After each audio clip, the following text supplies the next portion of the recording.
नमस्कार साथियों, स्वागत है आप सभी का आपकी अपनी पाठशाला पर। मैं हूं अंकित अवस्थी। चर्चा है प्रधानमंत्री के नए ऑफिस की।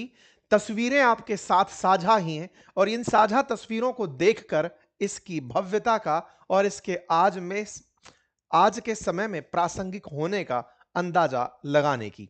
आइए आज के सेशन में जिक्र करते हैं इस कार्यालय का, जिस कार्यालय को प्रधानमंत्री ने आज इनॉग्रेट कर लिया है। प्रधानमंत्री का यह नया कार्यालय सेवा तीर्थ कॉम्प्लेक्स के नाम से जाना जाएगा। प्रधानमंत्री अपने पुराने कार्यालय यानी पीएमओ, जो कि साउथ ब्लॉक में था, उसे छोड़कर नए कार्यालय में शिफ्ट हो चुके हैं। कर्तव्य पथ पर स्थित इस कार्यालय में क्या अलग है, प्रधानमंत्री ने अपना पुराना कार्यालय क्यों छोड़ा, इन सारी बातों की जानकारी आज के सेशन में। प्रधानमंत्री कार्यालय के साथ साथ आज कर्तव्य पथ 1 और 2 का भी उद्घाटन हुआ और इसमें आप तस्वीरों के माध्यम से इस कार्यक्रम की और प्रधानमंत्री के सोशल मीडिया संदेश के माध्यम से इस कार्य की झलकियां देख सकते हैं। इस नए कार्यालय को सेवा तीर्थ के नाम से और इसकी टैगलाइन रखी गई है नागरिक देवो भव के साथ इसे इनॉग्रेट होते देख सकते हैं। प्रधानमंत्री आज से अपना साउथ ब्लॉक जो ऑफिस है उसे छोड़कर सेवा तीर्थ में शिफ्ट हो रहे हैं, जिसकी टैगलाइन नागरिक देवो भव रखते हुए की गई है। कहा गया है कि प्रधानमंत्री, और हो सकता है जब आप और हम इस सेशन को सुन रहे हैं उस समय प्रधानमंत्री इसी ऑफिस से देश को संबोधित भी करें। सेवा तीर्थ जो है ये प्रधानमंत्री का नया ऑफिस होगा, जहां प्रधानमंत्री अपने कार्यालय के सभी सहयोगियों के साथ, अपने कर्मचारियों के साथ अपने कार्यों का निष्पादन करेंगे। और उसकी शुरुआत उन्होंने आज से कर भी दी, जब उन्होंने 3 महत्वपूर्ण योजनाओं पर अपने दस्तखत किए।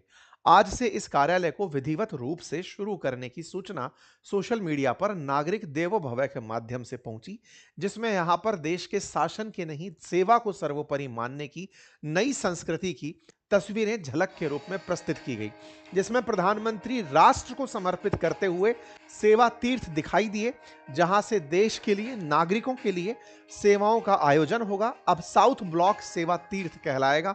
इस प्रकार से प्रधानमंत्री ने यहां पर अपने कार्य का शुरुआत किया।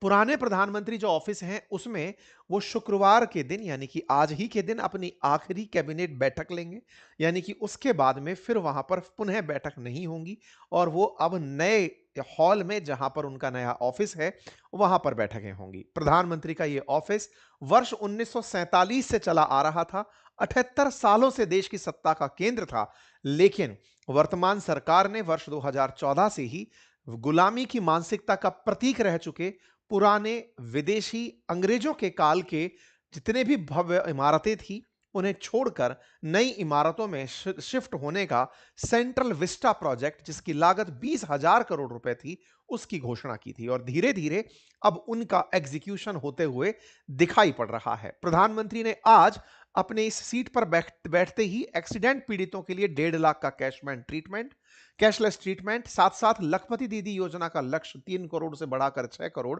करने की घोषणा की। साथ ही साथ जो कृषि इंफ्रास्ट्रक्चर कोष है उसे 1 लाख करोड़ रुपए से बढ़ाकर 2 लाख करोड़ रुपए बढ़ाने की भी मंजूरी दी। साथ ही साथ प्रधानमंत्री ने 10,000 करोड़ रुपए के कोष के साथ स्टार्टअप इंडिया फंड 2.0 भी जारी कर दिया। ये कुछ तस्वीरें हैं जो आज लिए गए अहम महत्वपूर्ण फैसलों की, जो इस ऑफिस से प्रधानमंत्री ने लिए, जिनकी एक झलक यहां पर आप इन इन्फोग्राफिक्स के माध्यम से समझ सकते हैं जो प्रधानमंत्री के द्वारा की गई। प्रधानमंत्री ने सेवा तीर्थ के साथ साथ 2 और भवनों का, कर्तव्य भवन 1 और 2 का भी इनॉग्रेशन किया।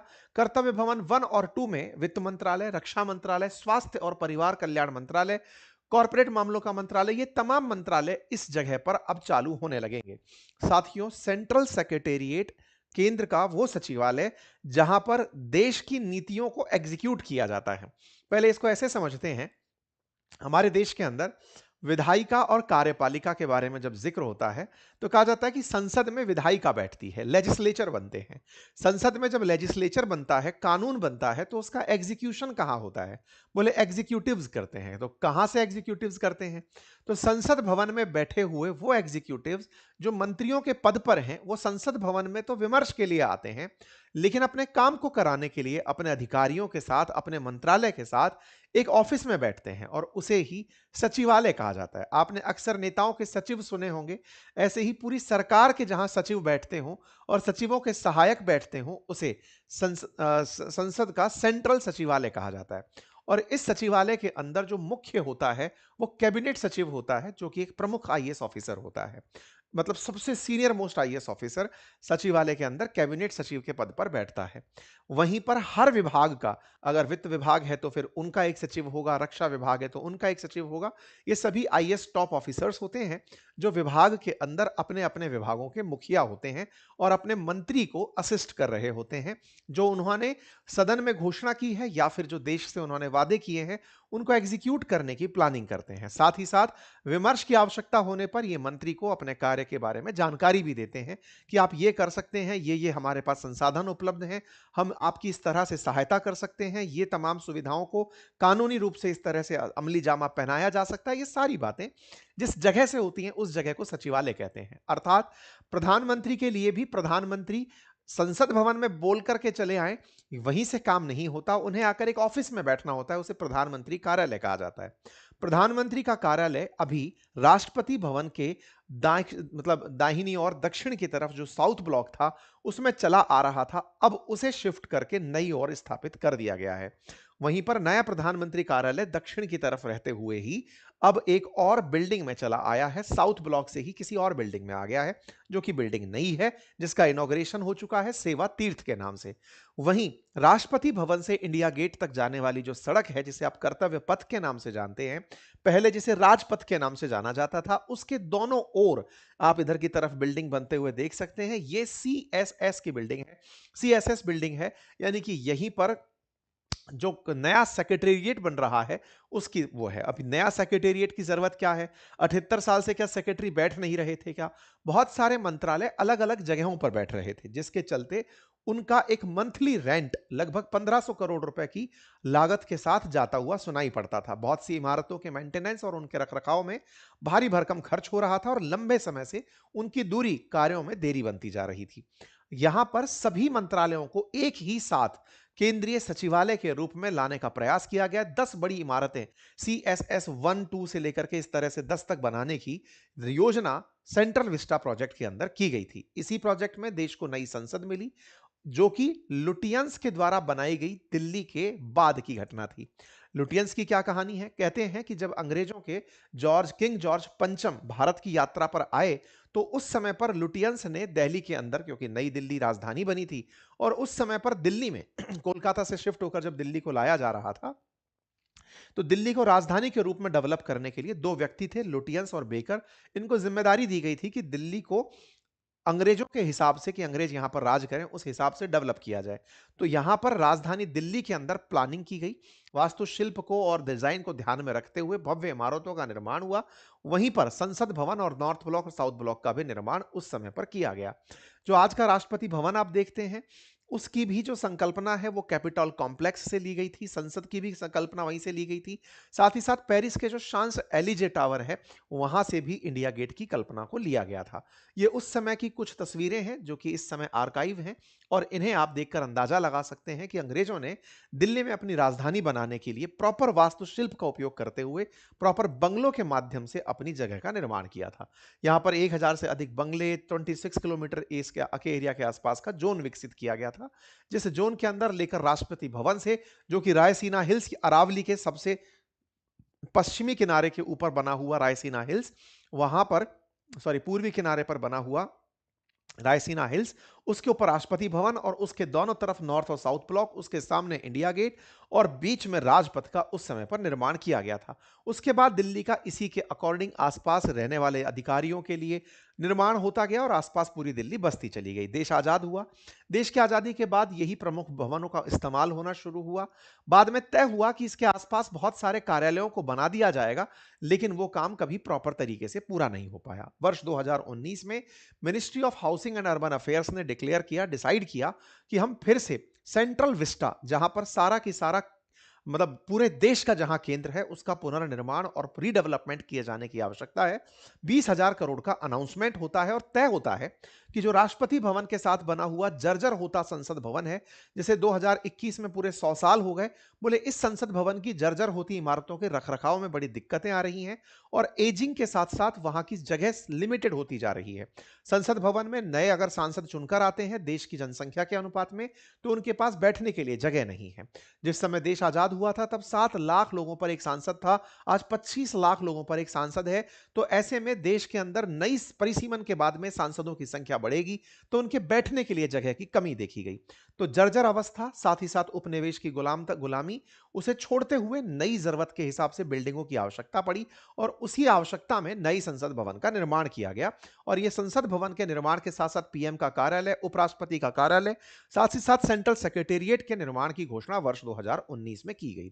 शुरुआत में इसे हाईकोर्ट की तरफ से रोक लगाई गई, उसके बाद में फिर से इसकी परमिशन मिली। कोरोना काल आने पर फिर से एक मामला हिट हुआ कि भाई ये कोरोना में भी इसका नींव मुहूर्त कैसे कर पा रहे हैं, लेकिन देश में काम नहीं रुका।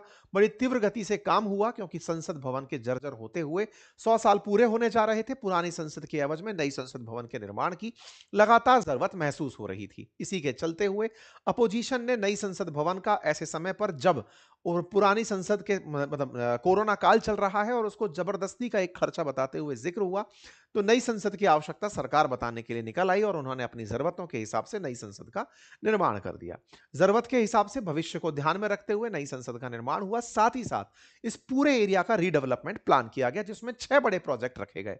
नया संसद भवन, साथ ही साथ राजपथ जिसको कर्तव्य पथ नाम दिया जाना था, सेंट्रल कॉमन सेंट्रल सेक्रेटेरिएट जिसे सीएसएस कहा गया, वाइस प्रेसिडेंट एनक्लेव, साथ ही साथ प्रधानमंत्री का कार्यालय जिसे सेवा तीर्थ, और साथ में जो पुरानी रह गई इमारतें हैं नॉर्थ ब्लॉक और साउथ ब्लॉक, उन्हें युगे युगीन भारत म्यूजियम के नाम से, क्योंकि राष्ट्रपति भवन के दोनों तरफ जहां पे तमाम कार्यालय, प्रधानमंत्री कार्यालय चल रहे थे, उन्हें म्यूजियम में बदलने का फैसला किया गया। यहां पर 51 मंत्रालयों को एक ही जगह लाने का प्लान किया गया ताकि किराया और रखरखाव का खर्चा बचे, काम की सुगमता हो और पूरी तरह से डिजिटल तकनीक से लंबे समय के लिए आने वाले समय के लिए बिल्डिंगों का निर्माण और उनकी जरूरतों के हिसाब से इंफ्रास्ट्रक्चर विकसित किया जाए।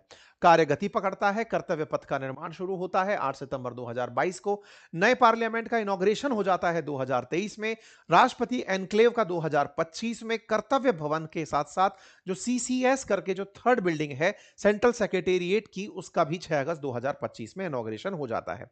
कर्तव्य पथ की तस्वीरें आपने 2022 में देखी थी, जहां सुभाष चंद्र बोस को किस तरह से तस्वीरों में स्थापित किया गया था। इसके साथ साथ न्यू पार्लियामेंट 2023 की तस्वीरें हैं, जिन्हें आपने बकायदा इनॉग्रेट होते हुए प्रधानमंत्री के हाथों देखा था। प्रधानमंत्री मोदी ने कर्तव्य भवन का भी उद्घाटन किया था वर्ष 2025 में, जिसे सीसीएस 1 बिल्डिंग नाम दिया गया, इसका भी उद्घाटन हुआ और इसके बाद में सीसीएस 3 नाम दिया गया। इसके बाद में फिर बाकी बची और बिल्डिंगों का भी निर्माण अक्टूबर 2026 तक पूरा करने का लक्ष्य रखा गया। तय हुआ कि भवन जो नंबर 3 है, उसके अंदर गृह, विदेश, ग्रामीण विकास, एमएसएमई, पेट्रोलियम और प्रधान वैज्ञानिक सलाहकार के कार्यालय होंगे। बाकी बचे भवनों के अंदर भी जितने भी कार्यालय, मंत्रालय हैं, 51 से अधिक मंत्रालयों को अगले 22 महीने में, यानी अगस्त 2025 में अनाउंस किया गया कि अगले 22 महीने में टारगेट रखा गया, अक्टूबर 2026 तक इनमें से बहुत सी बिल्डिंग्स को पूरा कर लिया जाएगा। यानी कि अभी जो 10 बिल्डिंग और कन्वेंशन सेंटर बनने हैं, उनका कुछ क्रमांक इस तरह 1 2 3 4 5 6 6 7 8 इस तरह से है। उनमें से 4 5 6 को पुरानी बिल्डिंग्स को तोड़कर बनाया जाएगा। साथ ही साथ उन्हें एकजुट करके एक जगह बनाने के लिए प्रयास किए जा रहे हैं। इन सभी के अंदर अपने अपने विभाग होंगे, सीसीएस 1, सीसीएस 2, सीसीएस 3 विभागों का अलाइनमेंट एक एक क्वार्टर में, बस इस तरह से कि भाई इधर आपको यह मंत्रालय मिलेगा, सारे की सारे जितने भी मंत्रालय सरकार के अधीन हैं उन सबको एक जगह करने की कवायद की जा रही है। इन बिल्डिंग्स को बनाते समय पूरी तकनीकी का ख्याल रखा गया। 4 स्टार ग्रह मानकों को पूरा किया गया, जिसमें energy system, water conservation system, waste management system, energy efficient construction techniques, इन सब का इस्तेमाल किया गया। यह प्रोजेक्ट जब बनकर आएगा तो पूरी तरह से गुलामी की मानसिकता से परे होगा और जो पहले से बनी इमारतें हैं उन्हें म्यूजियम के रूप में जनता के लिए खोल दिया जाएगा। उसी क्रोनोलॉजी में आज पीएम ने अपने कार्यालय यानी सेवा तीर्थ का उद्घाटन किया और उसकी तस्वीरें आपके सामने आई। सेवा का स्थान कहते हुए एग्जीक्यूटिव एनक्लेव इसका नाम पहले रखा जाना था, लेकिन बाद में इसका नाम सेवा तीर्थ के नाम पर रखा गया। इसका निर्माण एल&टी कंपनी के द्वारा 1189 करोड़ रुपए में किया गया है। ये कुछ तस्वीरें हैं जिनसे आप देखकर अंदाजा लगा सकते हैं कि सीसीएस के सामने प्रधानमंत्री कार्यालय कुछ इस प्रकार से दिखेगा, सामने की तरफ राष्ट्रपति भवन होगा। एक प्रकार से समझिए कि ये इतना प्राइम लोकेशन हो जाएगा जहां पर सारे कार्य बिना किसी देरी के एग्जीक्यूट होने लगेंगे और पड़ोस में ही, मतलब इनके साइड में ही जहां राष्ट्रपति भवन है, इन्हीं के बगल में ही नई संसद भवन जो है वो पुरानी के साथ में दिखाई दे जाएगी। कुछ इस प्रकार से इसका निर्माण 4 स्टार गृह रेटिंगों के साथ किया गया है। उम्मीद है कि आने वाले समय में यहां से सरकार बहुत से अच्छे कार्यों को अंजाम दे पाएगी और जो आ रहे खर्चे थे जिनके रिप्लेसमेंट में से शुरू किया गया, उसके साथ साथ जो भी देश को गुलामी से मुक्त करती हुई चीजें थी, उनको नए सिरे से दिखा सकेगी। फिलहाल के लिए इतना ही। बाकी अगर आप चाहते हैं आधुनिक भारत का इतिहास पढ़ना, मतलब modern history, medieval history, ancient history, तो मैंने कंप्लीट जीएस फाउंडेशन कोर्स बनाकर रखा हुआ है अपनी पाठशाला एप्लीकेशन पर। आप जाकर उससे पढ़ सकते हैं, हमारी किताबें पढ़ सकते हैं। हमारी किताबें घर बैठे मंगा सकते हैं आप इन्हें, हिंदी और इंग्लिश दोनों भाषाओं में। Thank you so much.